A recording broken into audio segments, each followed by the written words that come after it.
You know, it's interesting. It's taken me, I think, in the last year or two, I've been comfortable with people calling me coach, right? So early on when I Interesting. started being a coach, it'd be like, "Hey, coach," I'd be like, My name's Hollis." Like, I'm not like I'd never felt I had raised that bar, you know. But within the last few years, just kind of maturing as a human being and as a coach, I think I have stepped into that role of I am a coach, and that's what drives me. That's my passion. Um, you know, obviously, I've owned a business. I've done a lot of different things in the CrossFit, work, and I've had a lot of doubts over the years of different things, but I've never doubted my desire to be a coach and help people. And so I find being on the floor with the human beings on that's what drives me. All the other stuff is um, tools to get there or influences to affect that. But yeah, so like in other words, business to me is the means to the end so that I can be the coach. I've always wanted to be the coach and not really the business owner. So if you were to ask me who I am, I'd be like, yeah, my name's Coach Hollis.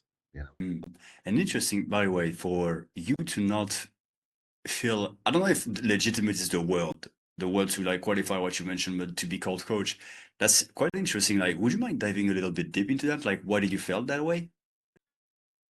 Yeah, I mean, I've been thinking a little bit about, I knew we were going to have this conversation, and looking back on the past is I think I've been surrounded by some of the most impressive coaches that I've like the people that I've met impressed me in such a way that I never felt like I raised to that bar. So I was always Mm, looking up to these coaches and being like, man, these people are impressive.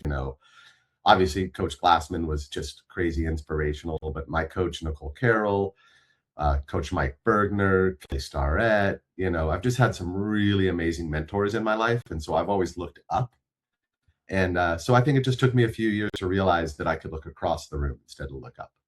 I think is where I yeah. got to. Uh, to make some precisions, I'm going to speak French as well, because like we're all listening are going to be like French Absolutely, yeah. listening.